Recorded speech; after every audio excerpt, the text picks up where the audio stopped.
Bonjour mesdames et messieurs et bienvenue dans ce flash d'information. Le président de la République de l'Inde, Pranab Mukherjee, est arrivé hier en Côte d'Ivoire pour une visite officielle de 48 heures.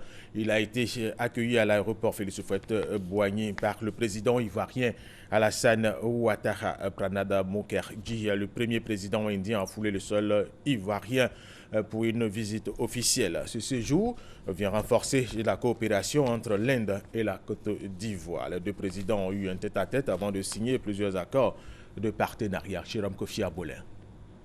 L'Inde et la Côte d'Ivoire, deux pays décidés à ne pas être l'un sans l'autre en matière de développement. En témoigne la cérémonie de signature d'accords de coopération bilatérale ce mardi 14 juin 2016 au palais présidentiel à la faveur de la visite officielle de 48 heures du président indien en Côte d'Ivoire.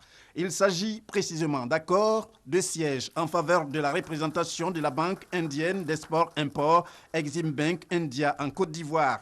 Outre cette cérémonie de signature, il y a eu l'entretien en tête-à-tête entre les deux présidents élargi aux différentes délégations. Ce qui a constitué sans plus ni moins l'occasion pour les présidents indiens et ivoiriens d'accorder leur violon sur l'essentiel, c'est-à-dire leur engagement à œuvrer au renforcement des relations entre les deux pays.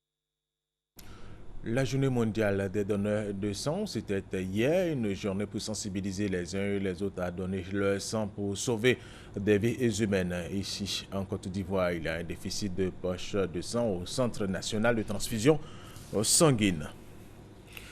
Le Conseil de sécurité de l'ONU a autorisé depuis hier l'opération navale européenne au large de la Libye à contrôler l'embargo sur les armes imposées à ce pays afin d'aider le gouvernement d'union libyen dans sa lutte contre les djihadistes. Justement, pour vaincre les djihadistes en Libye, le chef du gouvernement d'union nationale, Fayez al-Sarraj, appelle ses concitoyens à soutenir l'offensive pour reprendre Sirte au groupe État islamique.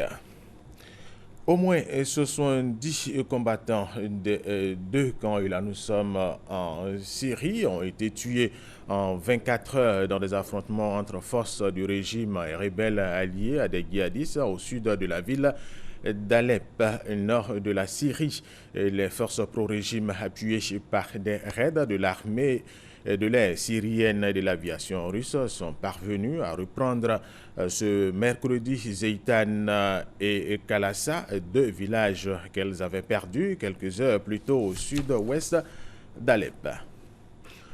Le président américain Barack Obama reçoit ce mercredi à la Maison-Blanche le Dalai Lama. Cette rencontre avec le chef spirituel des Tibétains qui n'aura pas lieu dans le bureau ovale ne sera pas ouverte à la presse. Et cette visite par ailleurs n'est pas du goût de Pékin.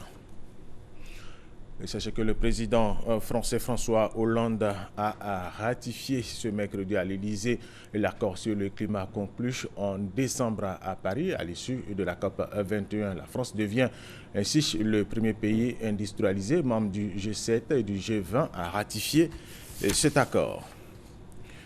Une minute de silence sera observé à 12 heures, heure de France, en mémoire du policier de sa compagne tué en France. C'est un acte terroriste pour le président français François Hollande.